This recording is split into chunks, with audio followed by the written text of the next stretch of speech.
Bom dia, seja bem-vindo ao programa Saúde em Foco de hoje. Eu estou novamente com o Dr. Vinícius. Seja bem-vindo, doutor. Qual é a patologia que a gente vai falar hoje e qual o principal órgão comprometido com essa doença? Bom dia, Oswaldo. Bom dia a todos. Hoje a gente vai falar sobre insuficiência cardíaca. Insuficiência cardíaca é uma síndrome cometendo principalmente o coração, né? Órgão que a gente vai discutir um pouco hoje, mas que ela tem uma complexidade porque tem muitas causas de insuficiência cardíaca. Não é uma doença, por exemplo, um câncer de pulmão, é o câncer do pulmão. Não, insuficiência cardíaca a gente tem uma gama de sintomas de outros órgãos que são acometidos juntos. Por exemplo, a insuficiência cardíaca, a pessoa tem falta de ar. Você pensa, mas não é o pulmão que está acometido, mas a pessoa tem falta de ar na insuficiência cardíaca.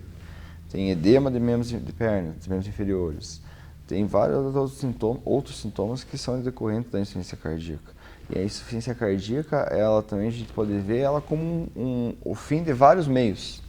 Porque pode ser causada pelo cigarro causando um infarto, pode ser por um diabetes, pode ser por uma alteração de pressão arterial, pode ser por várias causas que levam à insuficiência cardíaca. E as pessoas às vezes não sabem definir, não sabem que elas têm insuficiência cardíaca. Às vezes o paciente só chega para mim no hospital e fala, não, eu tenho pressão alta. A hora que eu vou ver a medicação, eu falo, mas ele tem essas medicações aqui é muito mais que uma insuficiência cardíaca. Daí eu pergunto, você não tem falta de ar? Ah, eu tenho falta de ar quando eu faço isso. Suas pernas não incham? Ah, minhas pernas incham. Nossa, incham mesmo. Daí eu falo, não, ele já tem uma insuficiência cardíaca, ele já passou do estágio de só uma pressão alta. Então eu acho que é interessante discutir até para a população perceber. Porque às vezes a pessoa acha, eu tenho tal sintoma, mas é porque eu estou ficando velho. E às vezes não. Doutor, no nosso boneco aqui a gente percebe que existem, né, vários órgãos. A gente tem o pulmão grande lá, enfim, aqui o estômago. Órgãos que chamam a atenção no boneco.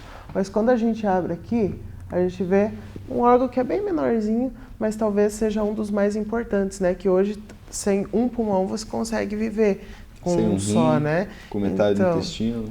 E o coração é o órgão talvez um dos mais importantes que a gente tem.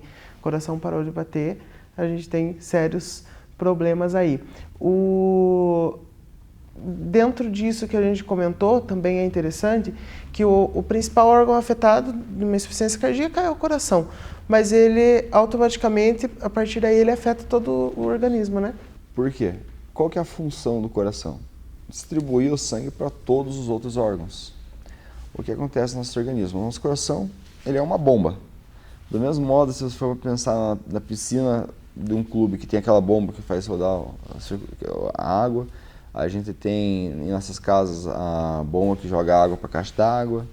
A função do coração é distribuir o sangue por todo o organismo.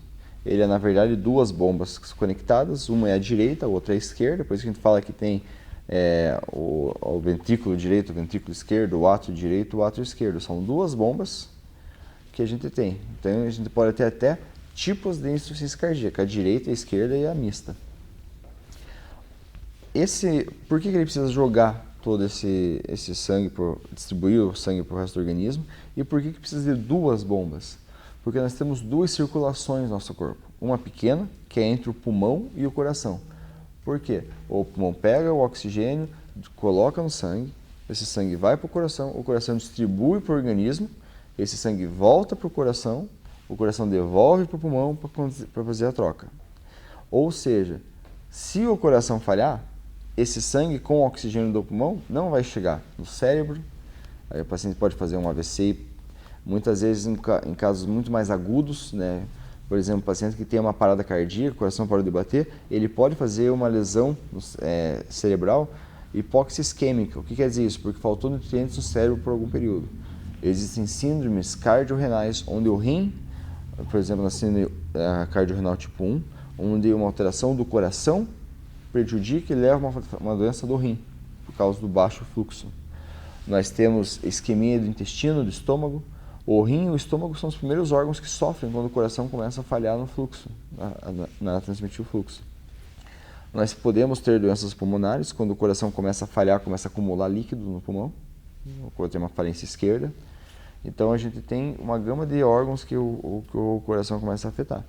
O coração, quando ele começa a falhar, especialmente o coração direito, digamos assim, a bomba direita, a gente começa a ter acúmulo de líquidos em membros inferiores, nas pernas, aquele inchaço. Quando fica no lado esquerdo, a gente começa a ter muito mais fraqueza, falta de ar. São vários sintomas que eu vou falar mais para frente. Mas o coração, a função dele é distribuir para o organismo um sangue com oxigênio para que todos os outros órgãos possam funcionar. Então, se ele falha, todos os outros órgãos já vão trabalhar sem o aporte necessário, entende? Doutor, e nós podemos dizer que a insuficiência cardíaca é uma doença que é causada por outras doenças? Podemos dizer sim. Temos algumas situações genéticas onde a pessoa nasce com uma alteração cardíaca, uma malformação cardíaca, onde ela já tem uma insuficiência ao nascer. Mas, via de regra, essa insuficiência cardíaca, digamos, clássica que a gente trata, que é o paciente idoso, o paciente já com vários anos de vida, ela pode ser causada por uma insuficiência, por uma hipertensão, a pressão alta vai dilatando, digamos assim, o coração e vai diminuindo a função do coração. Então pode ser causado por hipertensão, pode ser causado por um infarto. O infarto causa insuficiência cardíaca? Causa, porque uma área do coração morre e diminui a função da bomba. O coração é uma bomba, ele precisa funcionar continuamente. Se tem um infarto e uma área do coração morre, essa área para de bater e diminui a eficácia com que o sangue é jogado.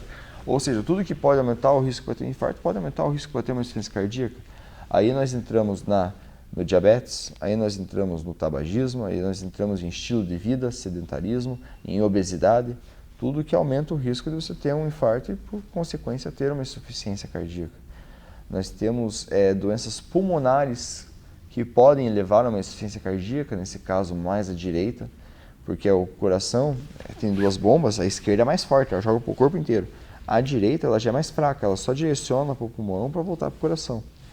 Essa direita, ela não é feita, nosso coração direito, ele não é feito para ganhar de uma resistência muito forte. Se a gente tem uma doença no pulmão que aumenta a pressão dentro do pulmão, dentro dos vasos do pulmão, o coração direito não consegue fazer chegar. E daí a gente começa a acumular líquido antes do coração direito. Começa a fazer aquelas veias no pescoço, que são a jugular fica bem dilatado, começa a acumular líquido nas pernas, fazer um edema do corpo, um edema de membros inferiores. Então a gente tem na insuficiência cardíaca direita, por exemplo, uma alteração do pulmão causando insuficiência cardíaca, como uma coisa que a gente não pensa tanto assim. Então, a insuficiência cardíaca, na maioria das vezes, ela é resultado de uma série de outros problemas que vão acometer, por fim, a uma falência do coração. Doutor, quando a gente fala de sintomas da insuficiência cardíaca, já comentou alguns, né? A gente pode listar esses sintomas? Claro. A gente pode... O principal sintoma que o paciente refere para a gente no consultório é o cansaço. Ou seja, é uma dispneia aos esforços, ou às vezes aos mínimos esforços. Existe até uma classificação da New York Heart Association, Associação do Coração de Nova York, que é usada mundialmente para classificar a falta de ar. Ela classifica em 4 estágios. Uma pessoa que tem falta de ar quando faz atividades extenuantes, uma pessoa que tem falta de ar quando já faz uma atividade um pouco acima do habitual, uma caminhada mais intensa, uma subida, ou uma pessoa que tem dificuldade, que tem falta de ar, as atividades do dia a dia, para tomar um banho já tem falta de ar, para caminhar uma quadra tem falta de ar, e pessoas que têm falta de dispneia aos mínimos esforços, pessoa que para levantar e ir no banheiro já tem falta de ar. Eu tenho pacientes que só de falar, se fala muito, começa a conversar demais, ele já tem falta de ar. Por quê? Esse paciente já tem uma função cardíaca esquerda prejudicada. Ou seja, quando o coração dele, ele já não consegue cuidar muito bem da demanda que tem no paradinho. Quando aumenta a demanda de oxigênio, o coração já não vence mais, já não consegue jogar mais sangue, e a pessoa já começa a ter falta de ar. Então o primeiro sintoma que a gente fala é o cansaço, a falta de ar, que vai progredindo.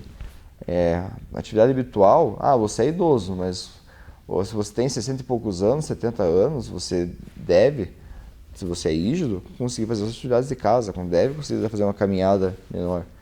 Eu tenho dificuldade para vestir minha calça e eu tenho falta de ar. Quer dizer que tem alguma coisa que está errada, é um sintoma importante. Outro sintoma muito comum é a ortopneia. O que é a ortopneia? A pessoa ter falta de ar quando deita. Porque quando ela deita, ocorre uma redistribuição do sangue pelo corpo, né? Um sangue que estava mais... A gravidade estava ajudando aí para os inferiores. A hora que ele deita, teoricamente, aumenta a quantidade de sangue que volta para o coração. E o coração já não consegue não consegue lidar com essa quantidade de sangue que chega. Acumula no pulmão e a pessoa começa a ter falta de ar. É uma pessoa que precisa dormir com 3, 4 travesseiros. Porque menos que isso ele se sente angustiado. É um outro sintoma importante, considerado sintoma maior. Um terceiro sintoma é a dispneia paroxística noturna. O que esse nome complicado quer dizer? É a pessoa que consegue dormir, mas acorda no meia-noite com falta de ar. Demora mais para o coração dela sobrecarregar, mas em decúbito vai sobrecarregar, ela vai ter falta de ar. Um quarto sintoma, que já é quando a gente tem uma insuficiência direita ou uma insuficiência global grave, já começa a inchar as pernas, vai fazendo edema nos membros inferiores. Nós temos exames que alteram, o paciente vai fazer um raio-x porque está com suspeita de pneumonia e tem uma área cardíaca bem aumentada. Pacientes que fazem alterações no eletrocardiograma, já que mostram que tem áreas inativas, que mostram que tem hipertrofia de ventrículo, que tem que foge da rotina, a gente tem que investigar. Ou muitas vezes o paciente que vai internado por uma pneumonia, lá no hospital a gente vê que já tem várias alterações e a gente pede um ecocardiograma que é o exame que vai dar o diagnóstico, que vai fechar. O ecocardiograma vai mostrar, olha, o coração dele chega a um quantidade X de sangue, tantos por cento só ele consegue jogar para frente. E daí a gente coloca na tabela, vê o tamanho do coração, consegue definir bem o diagnóstico. Mas de sintomas gerais, o principal sintoma da insuficiência cardíaca é falta de ar, seja as atividades, seja quando deita, seja acordar com falta de ar, uma diminuição dessa capacidade física. O segundo sintoma principal seria o edema nos membros inferiores, que seria um outro fator. A gente tem que tomar muito cuidado, porque um paciente que tem insuficiência cardíaca, as pessoas não compreendem, mas quem tem insuficiência cardíaca e está controlada, qualquer coisinha pode descontrolar. Não é só, não está tomando remédio por isso que está ruim. Uma pessoa que tem uma insuficiência cardíaca e pega uma infecção de bexiga, uma infecção urinária, pode descompensar e ter que ir para a UTI e ficar em ventilação mecânica por causa que o quadro de infecção aumentou a demanda do organismo e o coração não consegue atender essa demanda. E daí a gente fala que é uma insuficiência cardíaca que está descompensada. Estava compensada com remédio e descompensou com a medicação. Então, a insuficiência cardíaca, a gente abordar de uma maneira geral, é uma falência do coração em ofertar o fluxo de sangue que o organismo demanda. Ou seja, o coração não consegue dar o que o corpo precisa em sangue. E daí a pessoa tem falta de ar, tem outros sintomas, e a gente trata com medicação e medidas de estilo de vida e consegue melhorar. Só que com alguma coisa que descompensa, a pessoa piora muito também. Podemos dizer que a insuficiência cardíaca hoje é uma doença que acomete só os idosos? De maneira geral, acomete muito mais idosos. E ela está crescendo porque a gente está tendo um aumento da expectativa de vida. Então, pessoas que faleceram aos 60 anos com infarto, hoje sobrevivem ao infarto para sofrer com a insuficiência cardíaca após até os 80 anos. A gente tem insuficiência cardíaca em populações mais jovens porque a gente está tendo uma população mais jovem infartando, pacientes com 40, 45 anos, 50 anos infartando pelo estresse. É algo meio paradoxal, porque a gente está tendo mais acesso à qualidade de vida, tentando diminuir o tabagismo, tentando combater a obesidade, mas pessoas com estilos de vida estressante que acabam usando outras medicações, outras substâncias para manter. Nós temos ainda a obesidade como uma epidemia, então nós temos pacientes de 40 anos sofrendo infarto. Tanto que muitos protocolos para dor torácica em emergência não consideram mais a idade do paciente. Vamos fazer exame eletrocardiograma só para o paciente idoso. Não, todo mundo que estiver com dor no peito vamos fazer um eletro porque tem risco de doença do coração. Em pacientes mais jovens, 20 anos, 15 anos, 10 anos, o mais comum é uma doença congênita. Já nasceu com um problema do coração, que se não foi diagnosticado na infância, nos primeiros anos de vida e já tratado, é um paciente que chega nos 15, 20 anos e às vezes tem aquela morte súbita, começa a praticar uma atividade física e não sabia que tinha um coração dilatado. Ele conseguia fazer atividade física apesar do problema do coração e acabou desenvolvendo uma insuficiência cardíaca. mas é muito mais comum afetar pessoas a partir dos 40, 50 anos de idade, né? É onde a gente vê o início e a progressão da doença. Nós vamos então para um rápido intervalo e já voltamos para falar hoje um pouquinho mais sobre insuficiência cardíaca.